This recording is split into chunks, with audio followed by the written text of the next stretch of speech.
C news of India पे देखेंगे। यहाँ पे फतेहगढ़ तिराहे पे जो बाबा साहब की प्रतिमा है और जो आप आवाज़ सुन रहे हैं, यहाँ पे जो भव्य प्रोग्राम जयंती पे चल रहा है डॉक्टर भीमराव अम्बेडकर के समारोह में, तो यहाँ पे उपस्थित हुए हमारे जाने माने हमारे पूजनीय, तो ये माला अर्पण कर रहे हैं बाबा जी को और बाबा जी के बारे में कुछ वक्तव्य देंगे, कुछ समाज के बारे में विचार प्रकट करेंगे। तो मिलते हैं। आपका गुड नेम? मेरा नाम सियानंद मौर्य। और आज जो है बड़ा हर्षोल्लास का दिन है। हमारे बाबा भीमराव डॉक्टर का 134वां जन्म दिवस मनाया जा रहा है और भारत ही नहीं पूरे विश्व में बाबा साहब का जो है जन्म दिवस मनाया जा रहा है। इन्होंने समाज सुधारक और समाज की शोषित, वंचित, दलित, पिछड़ा और अल्पसंख्यक समुदाय के लिए उत्थान का कार्य किया है।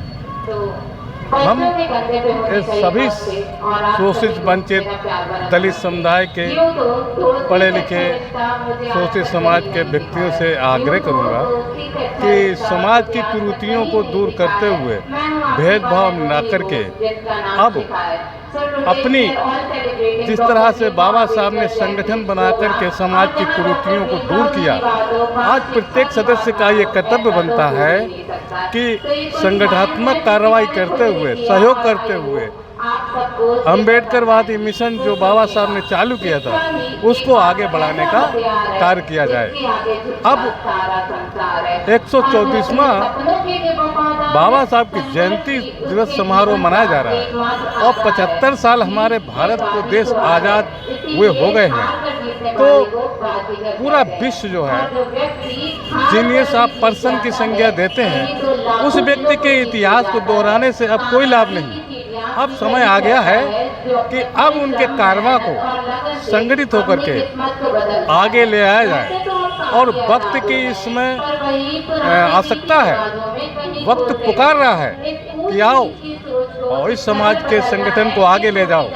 जो बाबा साहब ने अम्बेडकर मिशन चालू किया था, आजकल राजनीतिक रोटियां सेक रहे हैं। हमारे शोषित समाज, वंचित लोगों ने और अल्पसंख्यक पिछड़ा लोगों ने भी अपने सत्ता शासन के लोभ में छोटी छोटी सी क्षेत्रीय पार्टियां बना रखी हैं, जिसमें मेरा समाज जातिगत रूप से, सामाजिक रूप से, आर्थिक रूप से विभाजित हुआ है। और इसी विभाजित रूप से जो अन्य सत्ताशाही पार्टियां हैं, जो हुकूमतें हैं, उनका उल्लू सीधा हो रहा है। आज सरकार हमारे नीले प्रलोभन दे रही है और उस प्रलोभन से हमारा जो बाबा साहब ने वोट का अधिकार दिया था वो उसका गलत उपयोग हो रहा है। हमारी अल्पसंख्यक, अनुसूचित जाति, जनजात, पिछड़ा वर्ग, समस्त वर्गों से ये गुजारिश है कि वो अंधभक्त ना बन करके जो बाबा साहब ने अधिकार दिलाया है उसका सही उपयोग करें और संगठित समाज को आगे बढ़ाएं। ये प्रत्येक सदस्य का उत्तरदायित्व बनता है कि इस समय सारे समाज को संगठित करके आगे बढ़ा जाए। देशवासियों से, विश्व के समस्त प्रबुद्ध नागरिकों से मेरी एक गुजारिश है कि आज बाबा साहब का जयंती दिवस मनाने के बाद, जैसे प्रत्येक वर्ष आज 75 साल तक प्रत्येक सदस्य 364 के बाद 365वें दिन जो है वो सो जाता है और फिर 365वें दिन नेक्स्ट वर्ष में आके जयंती मनाता है। इस चीज़ को भूलकर 365 दिन में कम से कम वो आधा समय समाज को संगठित और मिशन में जोड़ने का कार्य करे। अब धरातल पे, भूतल पे अपनी कार्रवाई करे। भाषण से, लेक्चर से, जयंती मनाने से कुछ नहीं होने वाला। हम आपसे कुछ सवाल पूछेंगे, जैसे कि हमारा कारनामा आगे बढ़े, हमें समाज को संगठित करना चाहिए, तो यहाँ पे हम बोलेंगे हमारा समाज जो नीचे समाज के वर्ग के लोग हैं जो उसमें क्यों संगठित नहीं हो रहे हैं, उसकी वजह क्या है कि हमारे ही समाज के लोग हैं जो उनको खाए जा रहे हैं। किसी की थोड़ी सी ज़मीन होती है तो वो दबा लेते हैं, कोई दीवार के पीछे, कोई किसी के पीछे। एक संगठन बनने का तरीका जो होता है वहाँ से ख़त्म हो जाता है, और वहाँ पे न्याय के प्रति कोई ऐसा शख्स नहीं खड़ा होता है जो कहता है भाई ये तो झूठ में इनको फंसाया गया है, इनके ऊपर एंटी डकैती, इनके ऊपर 76 और फले वाले जो यानी कि केस लगाए जाते हैं, वो उस पर कोई भी आसपास का पड़ोसी नहीं जवाब देता है। और वो आज वही व्यक्ति जाके जेल में वो बेगुनाह होकर सज़ा पाता है। तो सबसे बड़ा गलत हमारे बाबा साहब के संविधान पे ये गलत कर रहे हैं। इसमें हम लोग आँख मूंद के देख रहे हैं, समाज में एक कदम आगे नहीं बढ़ा रहे हैं। हमें यही चीज़ बाबा जी सिखाते हैं, और इसीलिए आज बाबा जी यानी कि हमारे जो समाज में नहीं, हमारे पूरे देश और आप कंट्रीज़ में एक सितारे की तरह चमक रहे हैं। उन्होंने कभी भी किसी को अलग अलग नहीं किया, ऐसा कानून बनाया जो सबके लिए बना दिया। और गौतम बुद्ध भगवान बहुत बड़े राजा थे, उन्होंने राजपाट छोड़ के क्या किया? उन्होंने सत्य धर्म को अपनाया। सत्य से ही मुक्ति है, ये सभी जानते हैं, मगर यहाँ पे हमारे वर्ग के लोग भूल जाते हैं और असत का साथ देते हैं। सत्य फड़फड़ाता रहता है। इस पर आप क्या बोलेंगे? हमारा सबसे पहले ये है कि अब तो हम लोग बहुत ही शिक्षित भी हैं, पढ़े लिखे भी हैं। उस कार्यकाल में 1800 आज़ादी से पहले जब बाबा साहब अकेले अपने ज्ञान और पुत्र प्रयोग से अकेले इतना समाज संगठित कर लिया, आज तो कम से कम 20 करोड़ कम से कम अनुसूचित जाति के पढ़े लिखे कम से कम 1 करोड़ आदमी होगा। और जो न्याय नहीं मिल पाता है, जो बाबा साहब के संविधान के अनुच्छेद के अनुसार सरकारी पदों पे समाज में अच्छा स्थान पा लेते हैं, शिक्षित हो जाते हैं, वो लोग अपने नीचे तबके के लोग के सहयोग नहीं करते हैं, इसलिए वो न्याय नहीं पा पाता है। वो सत्य होते हुए भी सज़ा पा जाता है। और संविधान में दिए हुए बाबा साहब के लिखे अनुच्छेदों का सही फायदा नहीं उठा पाता है। जे हमारे समाज में कुरीतियाँ आज भी हैं, वो अनपढ़ होने की वजह से और सहयोग न पाने की वजह से वो न्याय से, पद से वंचित रह जाता है।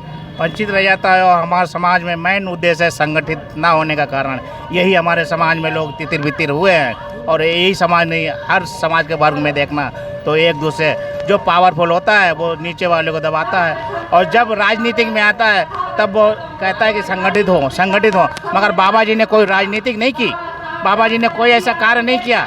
बाबा जी ने सिर्फ यानी निस्वार्थ होकर एक ऐसा यानी कि संविधान बना दिया जिसमें सभी वर्ग के लोग प्रो गए, जैसे एक माला प्रो दी गई है, और उसके अंडर में रह के आप सभी लोग हर चीज़ से, हर उससे बचाव कर रहे हैं। जैसे बोलते हैं एक अम्ब्रेला, एक छाता हमें ओलों से, बारिश से और हर तरीके से बचाता है। इसी एक कानून उन्होंने खड़ा कर दिया जो आज सभी वर्ग के लोग उस पर सुरक्षित हैं। तो हमें मिलके सभी वर्ग लोगों से यही और सभी समाज वर्ग लोगों से बोलना चाहिए कि सभी संगठित हों और जो असत्य हो रहा है उस पर विरोध करें। जब असत्य पे विरोध करेंगे, सत्य यहाँ पे उपजेगा तो हम लोगों को सुख, शांति और समृद्धि प्रदान होगी। और यही हमारा उद्देश्य है। आज बाबा साहब के समारोह पे जो भव्य प्रोग्राम यहाँ पे फतेहगढ़ के आपके तराई पे भीमराव अम्बेडकर प्रतिमा पे चल रहा है, और हमारे समस्त जुड़े हुए हैं हमारे ये माननीय अतिथि। तो और भी कुछ विचार प्रकट करेंगे? हमारा अंत में यही है, गुजारिश है कि गलत नीतियों को तोड़ें और गलत बात का विरोध करना ही आपकी विजय है।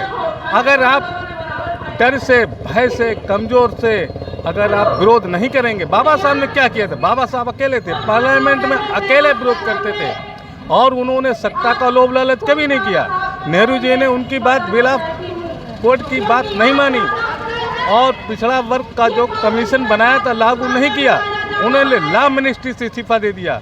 आज भारत में 18% सांसद, हमारे 187 सांसद हुआ करते हैं और हमारे मेजॉरिटी के ऊपर इतना अत्याचार हो रहा है। अगर वो आज चाहें और वो जब चाहें, वो जो सरकार चाहें वो बना सकते हैं। 180 सांसद बहुत होते हैं। आज वो गलत सत्ता के लोभ लालच में फंस गए हैं और वो गलत हुकूमत को सहयोग दे रहे हैं। ये अगर वो किसी भी हुकूमत को आज चाहें बाबा साहब ने वोट का अधिकार देके हमको उस घर में इतना बड़ा शहीद समूह शहीद दाखिला करा दिया, जहाँ चाहे इनकी हमारी हुकूमत चल सकती है, लेकिन नहीं, वो लालच बहुत घुस गया, सत्ता का लालच, हुकूमत का लालच, पद की लालच।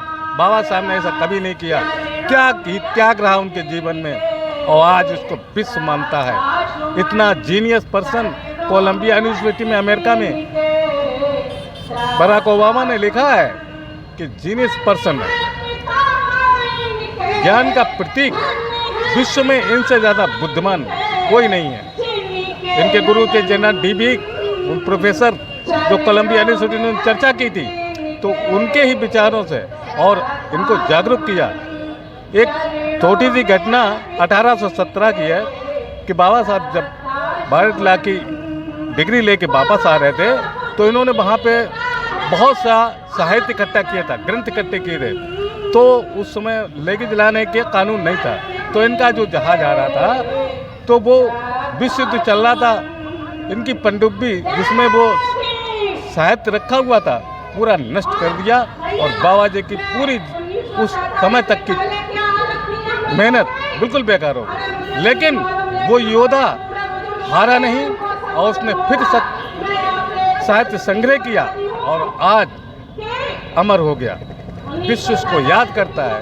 भारत का विश्व इन्हीं की दी हुई आर्थिक नीति, सामाजिक नीति, पॉलिटिशियन नीति और लॉ की नीति सभी लागू लोग किए हैं। लोकतंत्र जहाँ नहीं था, रूस, चाइना जैसे भी कम्युनिस्ट होते भी लोकतांत्रिक व्यवस्था इनकी दी हुई लागू की गई है। लेकिन पता नहीं हमारा समाज जितना पीछे चला जा रहा है, उसे संगठित होने की ज़रूरत है, और संगठित होकर आगे बढ़ने की ज़रूरत है। बाबा साहब ने कहा था, शिक्षित बनो, संघर्ष करो, संगठित होकर संघर्ष करो, यही उनका प्रमुख नारा है।